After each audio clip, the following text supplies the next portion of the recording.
ഒന്നും രണ്ടും പാർട്ടിൽ കഴിഞ്ഞില്ല, മൂന്നാമത്തെ പാർട്ടിലാണ് തീരാൻ പോകുന്നത്. അപ്പം ധ്യാന ശ്ലോകം കഴിഞ്ഞു. ഒന്നാമത്തെ ശ്ലോകത്തിൽ ഏതൊരുവനാണോ ഭക്തിയോടുകൂടി വിനയത്തോടുകൂടി എന്നെ ഭജിക്കുന്ന അവൻ്റെ ബാധകളെയൊക്കെ ഞാൻ നശിപ്പിക്കും, ഒരു സംശയവും വേണ്ട എന്നും, രണ്ടാമത്തെ ശ്ലോകത്തിൽ മധുകൈടവനെയും മഹിഷാസുരനെയും കൊന്ന ആ ശുംഭനിശുംഭന്മാരെയൊക്കെ കൊന്ന ചരിത്രങ്ങൾ, ദേവിയുടെ ആ 3 ചരിതങ്ങളും, പ്രഥമചരിതം, മധ്യമചരിതം, ഉത്തമചരിതം, 3 ചരിതങ്ങളും അഷ്ടമി, ചതുർദശി, നവമി തുടങ്ങിയ ദിവസങ്ങളിൽ ഏകചേതസ ഏകാഗ്രതയോടുകൂടി ശ്രോഷ്യന്തി എന്ന് പറഞ്ഞാൽ കേൾക്കുക, ഏവ ഭക്തിയ മമ മാഹാത്മ്യോത്തമം, ഏതൊരുവനാണ് കേൾക്കുകയോ വായിക്കുകയോ പഠിക്കുകയോ കേൾക്കുകയോ പഠിപ്പിക്കുകയോ ചെയ്യുന്നത്, അവന് തേഷാം ദുഷ്കൃതം കിഞ്ചിത് ഒരിക്കൽ പോലും, ഒരു തെല്ല് പോലും, അല്പം പോലും ദുഷ്കൃതം തേഷ അവർക്ക് ദുഷ്കൃതം ഒരിക്കലും ഉണ്ടാകയില്ല. ദുഷ്കൃതോ ഉത്ഥാന ച അപദഃ തേഷാം ദുഷ്കൃതം കിഞ്ചിത് ദുഷ്കൃതോത്ഥാന ചാപദ ഭവിഷ്യതി ദാരിദ്ര്യം ചൈവേഷ്ട വിയോജനം. ഈ പറഞ്ഞ ഒരു കാര്യങ്ങളും നടക്കുകയില്ല. എന്തൊക്കെയാണ്? ദുഷ്കൃതം, ചീത്ത പ്രവൃത്തി, പാപ കർമ്മങ്ങളൊന്നും അവന് വരില്ല, ചെയ്യാൻ പറ്റില്ല അല്പം പോലും. കിഞ്ചിതെന്ന് പറഞ്ഞാൽ കുറച്ച് പോലും. ദുഷ്കൃതം എന്ന് പറഞ്ഞാൽ ചീത്ത പ്രവർത്തികൾ ചെയ്യാൻ പിന്നെ ആപത്ത് ആപതഹ ആപത്തുകൾ വരുമ്പോഴും, ആപത്തുകളോ പാപ കർമ്മങ്ങളോ ചീത്ത പ്രവർത്തികളോ ഒന്നും അവന് ഭവിഷ്യതി ഉണ്ടാകുകയില്ല. ദാരിദ്ര്യം ഉണ്ടാകുകയില്ല അവന്. ഇഷ്ടവിയോജനം, പ്രിയപ്പെട്ടവരുടെ യോജനം യോജിക്കുന്നതോ യോജിച്ചിരിക്കുന്ന, വിയോജനം അതിൻ്റെ ഓപ്പോസിറ്റ്. അപ്പം ഇഷ്ടപ്പെട്ടവരുടെ, പ്രിയപ്പെട്ടവരുടെ ദൂരേക്കുള്ള പോക്ക്, അവരെ പിരിഞ്ഞിരിക്കുന്നത് നടക്കുകയില്ല. അപ്പോൾ ഏതൊരുവനാണോ എൻ്റെ മാഹാത്മ്യത്തെ ഭക്തിയോടും വിനയത്തോടും കൂടി ഏകാഗ്രതയോടുകൂടെ കീർത്തിക്കുന്നത്, കേൾക്കുന്നത്, അല്ലെങ്കിൽ പഠിപ്പിക്കുന്നത്, അവർക്ക് യാതൊരു തരത്തിലുള്ള പാപകർമ്മങ്ങളോ ചീത്തപ്രവൃത്തികളോ ദാരിദ്ര്യമോ പ്രിയപ്പെട്ടവരുടെ വിയോജനമോ ഒന്നും സംഭവിക്കുകയില്ല എന്ന് ദേവി തന്നെ നമുക്ക് ഉറപ്പു തരുന്നു. അടുത്ത ശ്ലോകത്തിൽ ഏവ ഇഷ്ടവിയോജനം ചൈവേഷ്ടവിയോജനം. അടുത്തത് 5ാമത്തെ ശ്ലോകം, അതും കൂടി എടുത്തേക്ക്, അത് കൂടി ആയാലേ മുഴുവൻ ഇതാവുള്ളൂ. ശത്രുതോ ന ഭയം തസ്യ ദസ്യുതോ വാനരാജതഃ ന ശസ്ത്രാനലതോ യൗഖാത് കഥാചിത് സംഭവിഷ്യതി. കഥാചിത് ഒരിക്കലും ഭവിഷ്യതി സംഭവിക്കുകയില്ല. എന്തൊക്കെ? ശത്രുതയുണ്ടാവില്ല, ശത്രുക്കളുടെ ഭയം ഉണ്ടാകുകയില്ല. ഭയം തസ്യ അവന്, ഏതൊരുവനാണോ ദേവിയെ ഏകാഗ്രതയോടുകൂടി ഈ 3 ചരിത്രങ്ങളും ചൊല്ലി ഭജിക്കുന്നത്, അവന് ദസ്യുത എന്ന് പറഞ്ഞാൽ കള്ളന്മാരും കൊള്ളക്കാരും. അപ്പം ശത്രുക്കളിൽ നിന്നോ കൊള്ളക്കാരിൽ നിന്നോ കള്ളന്മാരിൽ നിന്നോ രാജാവിൽ നിന്നോ, രാജാവെന്ന് പറയുമ്പോൾ ഭരണകർത്താക്കൾ, അവരിൽ നിന്നോ ശസ്ത്രം എന്ന് പറഞ്ഞാൽ ആയുധങ്ങളിൽ നിന്നോ, അനലൻ എന്ന് പറഞ്ഞാൽ അഗ്നിയിൽ നിന്നോ, പിന്നെ തോയം വെള്ളത്തിൽ നിന്നോ. വെള്ളം എന്ന് പറയുമ്പോൾ എന്തൊക്കെയായിരിക്കും? വെള്ളപ്പൊക്കം വരിക. പിന്നെ ശസ്ത്രം എന്ന് പറഞ്ഞാൽ എന്തെങ്കിലും ആയുധങ്ങൾ കൊണ്ടുള്ള മരണം, അല്ലെങ്കിൽ വല്ല ഓപ്പറേഷനും ആകാം, അതും ശസ്ത്രക്രിയയാണല്ലോ. അനലൻ, അഗ്നിബാധ, ഇവയൊന്നും കഥാചിത് സംഭവിച്ചതി ഒന്നും സംഭവിക്കുകയില്ല.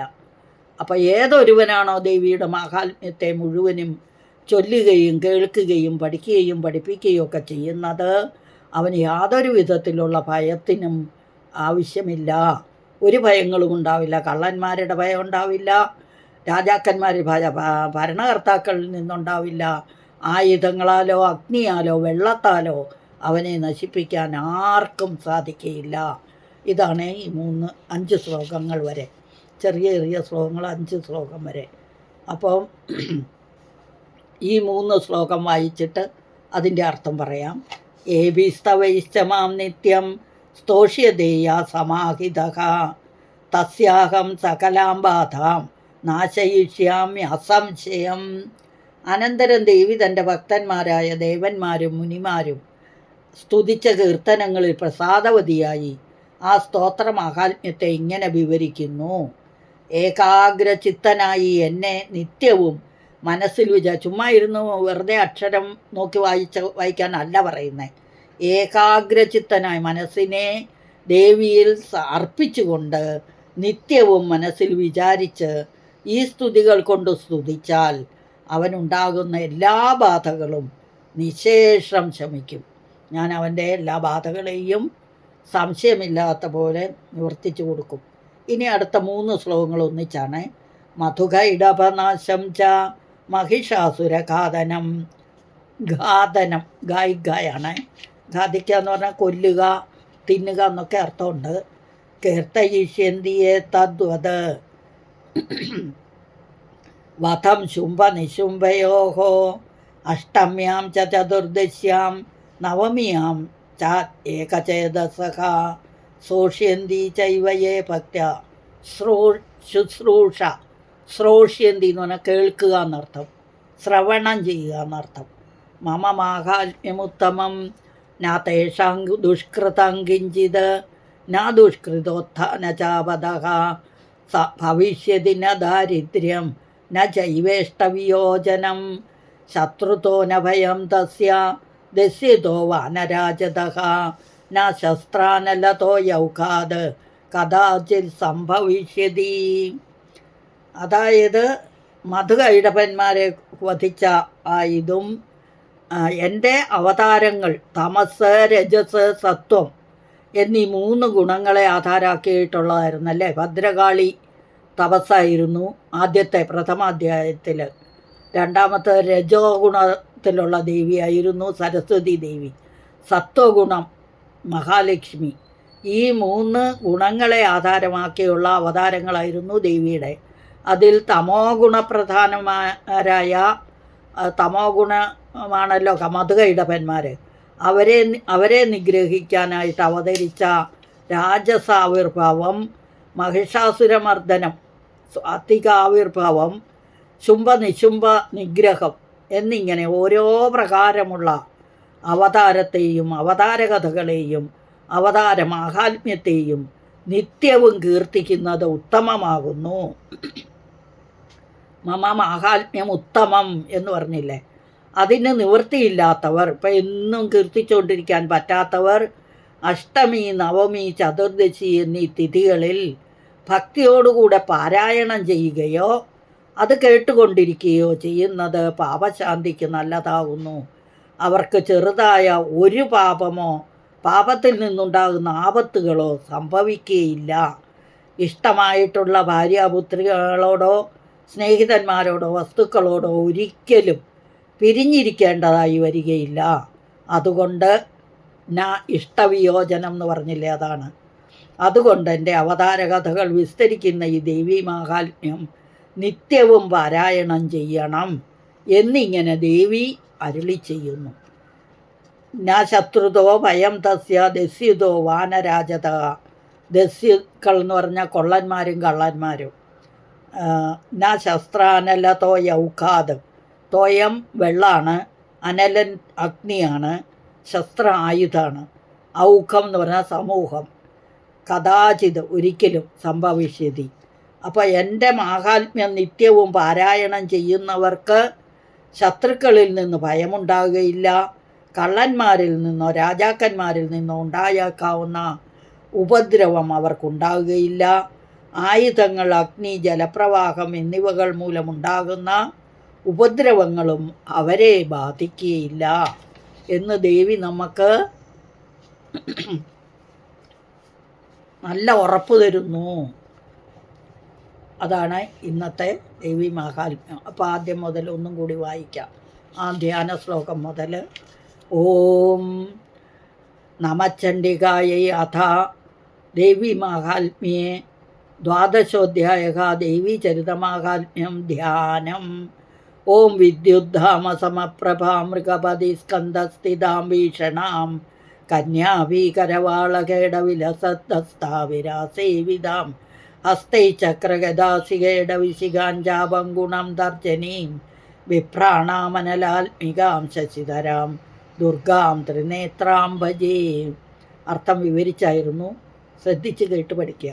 ഓം ദേവി വാച ഏവി സ്തവൈശ്ച മാം നിത്യം സ്തോഷ്യദേയ സമാഹിതഃ സമ്യക്കായി ആഹിതം ചെയ്താൽ തസ്യാഹം സകലാം ബാധാം നാശയിഷ്യാമി അസംശയം. ഈ പ്ലസ് ആ വന്നുകൊണ്ട് അവിടെ ഈയ വന്നു. അതാണ് നാശയിഷ്യാമി അസംശയം.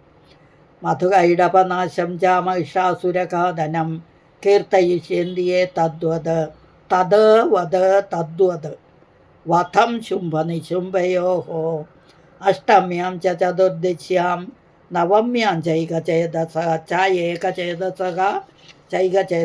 ശ്രോഷ്യന്തി ചൈവയേ ഭക്ത്യാ. ചായേവയാണ് ചൈവയായത്. മമ മാഹാത്മ്യമുത്തമം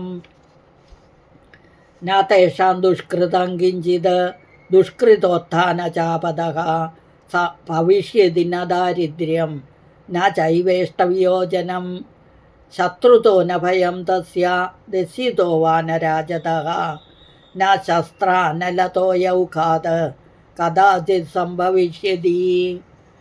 അപ്പം 8 കൈകളോട് കൂടിയിരിക്കുന്ന ദുർഗാദേവിയെ ഞാൻ ഭജിക്കുന്നു.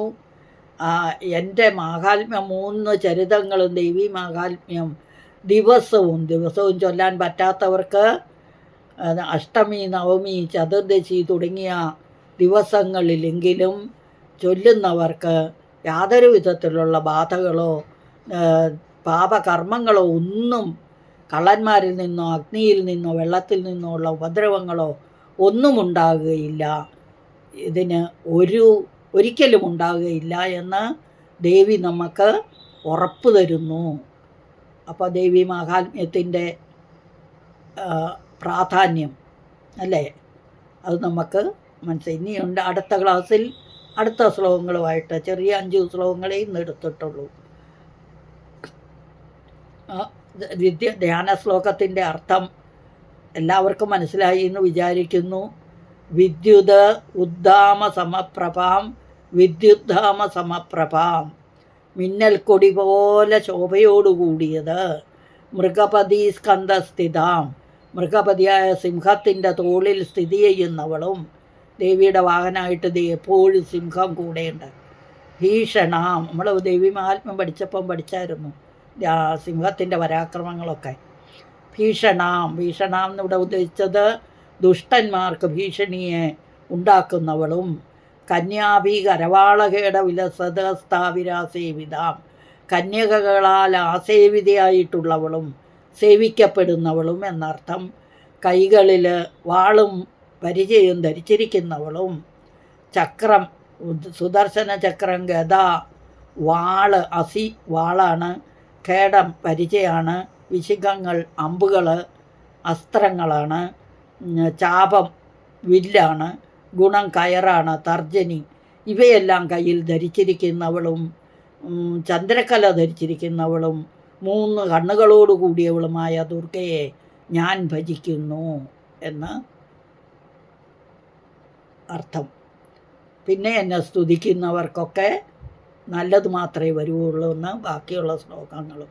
അടുത്ത ശ്ലോകവുമായിട്ട് അടുത്ത ക്ലാസ്സിൽ വരും വരേക്കും എല്ലാവർക്കും എല്ലാവിധ ആശംസകളും നേരുന്നു. സകലം ശ്രീദേവ്യാർപ്പണമസ്തു. അമ്മേ നാരായണം.